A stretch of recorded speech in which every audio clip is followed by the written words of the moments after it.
Students, this is K. Mojakar, lecturer in commerce. In today's video, we can discuss about the types of exchange rates in the foreign exchange market. Here, first exchange rate is an floating rate. Floating rate.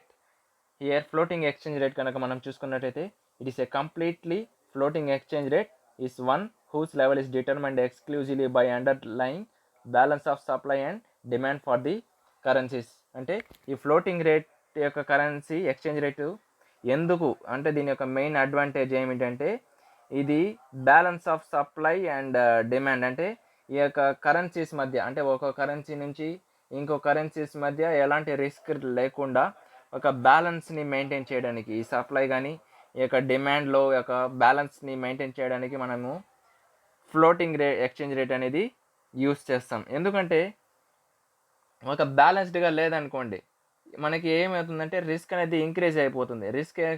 Risk అనేది కొన్ని కోట్లలో బిలియన్స్లో వచ్చేస్తుంది. అలాంటి సిచ్యువేషన్స్లో ఆటోమేటిక్గా మనము ఆ యొక్క దాన్ని హ్యాండిల్ చేయలేము. మనము హ్యాండిల్ చేయలేము. అలాంటి సిచ్యువేషన్స్లో ఈ ఫ్లోటింగ్ ఎక్స్చేంజ్ రేట్ అనేది మనము తీసుకుంటాం. మీకు ఇంకా కొంత క్లారిటీగా కావాలంటే ఇంటర్నేషనల్ మానిటరీ సిస్టంలో పార్ట్ 5 కానీ పార్ట్ 6 కానీ మనము ఈ యొక్క ఫ్లోటింగ్ రేట్ కానీ ఈ యొక్క ఫిక్స్డ్ ఎక్స్చేంజ్ రేట్స్ గురించి మనము డిస్కస్ చేయడం అనేది డెప్త్గా చెప్పినాము.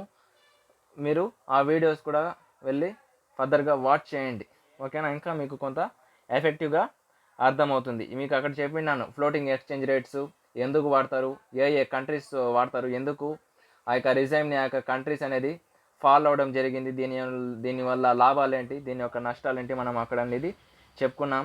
హౌఎవర్ ఇక్కడకి ఫారిన్ ఎక్స్చేంజ్ మార్కెట్లో సెకండ్ యూనిట్లో ఇక్కడ మనం చెప్పుకోవాలి కాబట్టి ఒకసారి ఇక్కడ రివైజ్ చేసుకుంటున్నాం. ఒక మాటలో చెప్పాలంటే ఫ్లోటింగ్ ఎక్స్చేంజ్ రేటు ఎక్స్క్లూజివ్గా యూజ్ చేయడం ఎందుకంటే supply and demand of currencies మధ్య బ్యాలెన్సెస్ మెయింటైన్ చేయడం అన్ఈక్వాలిటీస్గా లేకుండా. ఇంకోటి ఇక్కడ ఏమిటంటే నో అవుట్ సైడ్ ఇంటర్వెన్షన్. అంటే ప్రత్యేకంగా నో అవుట్ సైడ్ ఇంటర్వెన్షన్ అంటే ఫర్ ఎగ్జాంపుల్ గవర్నమెంట్ ఇంటర్వెన్షన్ లేకుండా అని చెప్పుకోవచ్చు. గవర్నమెంట్ ఇంటర్వెన్షన్ లేకుండా లేకపోతే ఒకటే మెయింటైన్ చేయడం. ఇప్పుడు మిక్స్డ్ ఎకనామిక్ సిస్టమ్ అనుకోండి మంది, కార్పొరేట్ సెక్టార్స్ కానీ లేకపోతే వేరే సెక్టార్స్ కానీ అలా లేకుండా ప్రత్యేకంగా ఒక గైడ్లైన్స్ ప్రకారం వెళ్ళడం, no outside intervention. That is ఇక్కడ కేబుల్ అంటున్నాడు. What is mean by cable here, why we are using cable? Okay, మీకు ఇది తెలుసు. నో అవుట్ సైడ్ ఇంటర్వెన్షన్ అంటే యూరోస్. ఇక్కడ ఆల్రెడీ మీకు చెప్పినాను యూరోస్ ఏం చేస్తారు, ఏమైనా ఇంటర్వెన్షన్ ఉందా, వాళ్ళు ఒకే అన్ని టైప్స్ ఆఫ్ కంట్రీస్ కలిపి ఒకే కరెన్సీస్ అనేది మెయింటైన్ చేస్తున్నారు మీకు చెప్పినాను. ఎందుకంటే రిస్క్ని అవాయిడ్ చేయడానికి. ఇంకా డాలర్స్ కూడా మీకు చెప్పినాను. ఓవరాల్గా యునైటెడ్ స్టేట్స్ మొత్తం ఒక డాలర్ కరెన్సీని మెయింటైన్ చేస్తుంది. ఇక్కడ కేబుల్ అంటే జస్ట్ ఇక్కడ కేబుల్ అంటే ఒక కరెన్సీ కాకుండా ఇది ఒక స్లాంగ్ టర్మ్ జస్ట్ మనం ఒక వర్డ్ అనేది యూస్ చేస్తాం. ఎందుకు ఈ వర్డ్ అంటే ఇక ప్రత్యేకంగా ఈ వర్డ్ అనేది ఎందుకు యూస్ చేస్తాం ఈ యొక్క వర్డ్ అంటే cable is slang term for the exchange rate between the US dollars and GB great Britain pounds. అంటే ఇప్పుడు ఫర్ ఎగ్జాంపుల్ ఎక్స్చేంజ్ రేట్ జరిగింది అనుకోండి, ఇప్పుడు బ్రిటన్కి యునైటెడ్ స్టేట్స్కి ఎక్స్చేంజ్ రేట్ జరిగింది యుఎస్ డాలర్స్ అండ్ బ్రిటన్కి అంటే ఇంగ్లాండ్కి ఈ కరెన్సీ రూపంలో రాస్తాను జీబీపీ గ్రేట్ బ్రిటన్ పౌండ్స్. వీళ్ళ మధ్య ఫారిన్ ఎక్స్చేంజ్ అనేది జరిగింది. ప్రత్యేకంగా వీళ్ళ మధ్య ఎక్స్చేంజ్ జరిగితే జస్ట్ మనం ఒక టర్మ్ ఏం యూస్ చేస్తామంటే కేబుల్ యూస్ చేస్తాం, ఓకేనా? ఇప్పుడు యుఎస్ డాలర్స్ మధ్య బ్రిటన్స్ మధ్య ఫారిన్ ఎక్స్చేంజ్ అనేది జరిగింది, ట్రేడింగు. వాళ్ళ మధ్య ఎక్స్చేంజ్ అయ్యే కరెన్సీస్ని మనం జస్ట్గా అంటే 2 కరెన్సీస్ ఇలాంటి లేకుండా మనం షార్ట్లో ఏమంటామంటే కేబుల్ అంటాం. దాన్ని కేబుల్ అంటాం. కేబుల్ లేకపోతే యూరోసు డాలర్సు అని చెప్పుకుంటాం. నెక్స్ట్ వచ్చి fixed exchange rate. A fixed exchange rate is one in which case the government guarantees A stable price for foreign currency. ఇక్కడ ప్రత్యేకంగా మనం చెప్పుకున్నట్టయితే గవర్నమెంట్ ఇంటర్వెన్షన్ ఉంటుంది.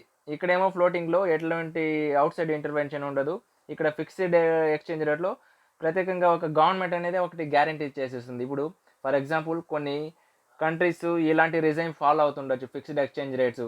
ఇంకోటి కూడా ఒక నార్మల్ ఎగ్జాంపుల్ చెప్పుకోవాలంటే కొన్ని వచ్చి ఓవరాల్గా సోషలిస్ట్ ఎకనామిక్ ఉంటుంది, అంటే పూర్తిగా గవర్నమెంట్ కంట్రోల్లో ఉంటుంది, ప్రైవేట్ లేకుండా. అలాంటివి ఉన్న సిచ్యువేషన్స్లో కొన్నిసార్లు అప్పుడు పూర్తి కంట్రోల్ గవర్నమెంట్దే ఉంటుంది కాబట్టి గవర్నమెంట్ డెసిషన్స్ అనేది తీసుకుంటుంది. అంటే ఆ యొక్క మానిటరీ పాలసీస్లో కానీ, ఫిజికల్ పాలసీస్లో కానీ, లేకపోతే అదర్ టైప్స్ ఆఫ్ గవర్నమెంట్ పాలసీస్లో కానీ, ఇలాంటి టైప్స్ ఆఫ్ ఎక్స్చేంజ్ రేట్స్లో పూర్తిగా అనేది గవర్నమెంట్ ఇన్వాల్వ్ అయ్యి ఒక ఫిక్స్డ్ అనేది ఒక 10%, 12% ఆ యొక్క ఎకనామిక్ సిస్టమ్ని బట్టి ఆ యొక్క ఓవరాల్గా ఆలోచించి దాని పరంగా ఒక ఫిక్స్ చేయడం అనేది జరుగుతుంది. కాకపోతే this achieved through interventions by central bank. అంటే ఇది బ్యాంకింగ్ ద్వారా జరుగుతుంది కాబట్టి కంపల్సరీ ఇది ఏం చేస్తుందంటే ఈ ఇంటర్వెన్షన్స్ ఎవరి ద్వారా జరుగుతుందంటే ప్రత్యేకంగా సెంట్రల్ బ్యాంక్. అంటే వాళ్ళ యొక్క ఇప్పుడు మనది సెంట్రల్ బ్యాంక్ ప్రత్యేకంగా చెప్పుకోవాలంటే రిజర్వ్ బ్యాంక్ ఆఫ్ ఇండియా. వాళ్ళ కంట్రీస్కి ఆయా హెడ్ బ్యాంక్స్, ఆ యొక్క సెంట్రల్ బ్యాంక్స్ ప్రకారము జరుగుతుంది. ఎందుకంటే why? Because then according to their policies this achieved through interventions by central bank whenever exchange rate changes from a stated percent from fixed rate. ఇప్పుడు for example ఒక 10% ఉంది, ఎప్పుడు change అవుతుందంటే ఫర్ ఎగ్జాంపుల్ ఓవరాల్గా fixed అంటే పర్మనెంట్గా ఉండిపోవడం అనేది కాదు, ఎందుకంటే ప్రతి ఒక్క మార్కెట్ కానీ ఎప్పుడు టెంపరీనే కాబట్టి ఇక్కడ ప్రత్యేకంగా చెప్పుకోవాలంటే 10% అనుకోండి, కొన్ని ఎకనామిక్ సిస్టమ్స్ వలన లేకపోతే డెవలప్మెంట్స్ వలన ఏదో కారణాల వలన ఒక 12% ఇంక్రీజ్ అయిందంటే అప్పుడు ఈ యొక్క సెంట్రల్ బ్యాంక్ ఇంటర్వెన్షన్స్ ఇన్వాల్వ్మెంట్ ప్రకారము మనము ఫిక్స్డ్ రేట్ అనేది కొంత మార్చడం అనేది జరుగుతుంది.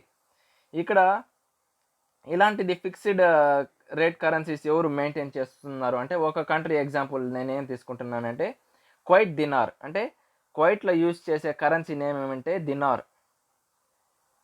కువైట్లో యూజ్ చేసే కరెన్సీ ఏమంటే దినార్, DINAR.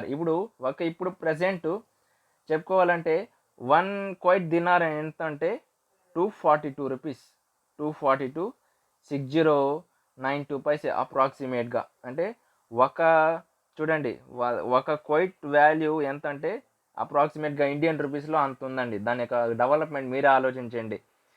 అందుకని వాళ్ళు ఫిక్స్డ్ రేట్ అనేది మెయింటైన్ చేస్తున్నారు ఓవరాల్గా దాని యొక్క ఇదే గవర్నమెంట్ అనేది. నెక్స్ట్ టైప్ ఆఫ్ ఏమేంటంటే మేనేజ్డ్ ఫ్లోట్.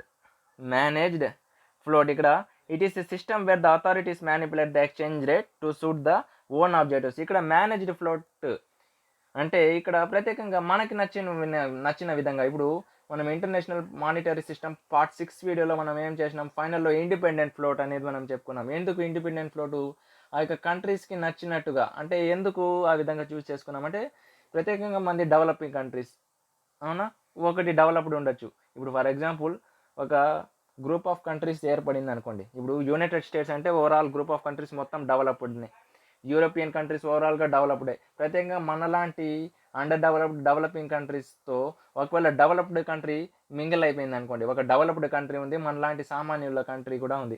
అలాంటి సిచ్యువేషన్స్లో ఒక డామినేటెడ్ కంట్రీ ఒక కరెన్సీ అనేది ఫిక్స్ చేసిందంటే డెవలప్డ్ కంట్రీ ఆ యొక్క యాక్సెస్ కెపాసిటీని హ్యాండిల్ చేయొచ్చు. కాకపోతే ప్రత్యేకంగా మనలాంటి ఇండియన్ కరెన్సీస్ అనేది రిస్క్ అనేది ఎక్కువ ఫేస్ చేయడం జరుగుతుంది.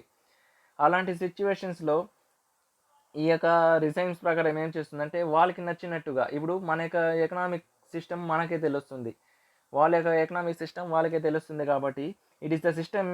అంటే వాళ్ళ యొక్క ఓన్ ఆబ్జెక్టివ్స్, అంటే ఇప్పుడు ఇండియా యొక్క ఆబ్జెక్టివ్స్ నాకు తెలుసు, నేనేం చేస్తానంటే నా యొక్క ప్రకారము నా యొక్క సెంట్రల్ బ్యాంక్ తరపున నేను ఆ విధంగా అనేది ఫిక్స్ చేసుకోవడం జరుగుతుంది. ఇప్పుడు ఫర్ ఎగ్జాంపుల్ అంతెందుకంటే మన యొక్క కంట్రీకి ఎంత ప్రింట్ చేయాలో మనకే తెలుస్తుంది, పక్క కంట్రీకి తెలుస్తుందా?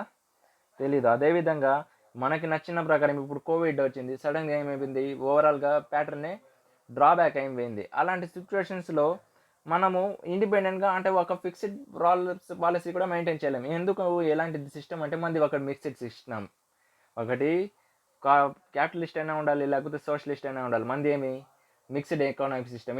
ఇంకోటి చెప్పుకోవాలంటే మనది ఒక హై పాపులేటెడ్ కంట్రీ. అలాంటి సిచ్యువేషన్స్లో మనం ఒక ప్రత్యేకంగా వెళ్ళలేము కాబట్టి మేనేజ్డ్ ఫ్లోట్ అనేది మనము చూస్ చేసుకున్నాం. It is a system where the authorities ఏం చేస్తుందంటే manipulate the exchange rate to suit their own objectives.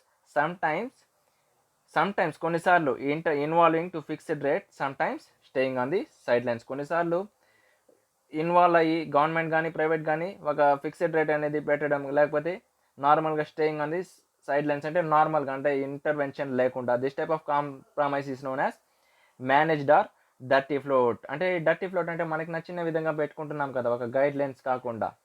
అందుకని అది ఎవరు ఫాలో అవుతారంటే just Chinese yuan and Indian rupees, Chinese yuan and Indian rupees కానీ ఎన్స్ అంటే మీకు ఆల్రెడీ చెప్పినాను జపనీస్ ఎన్స్ అన్నాం.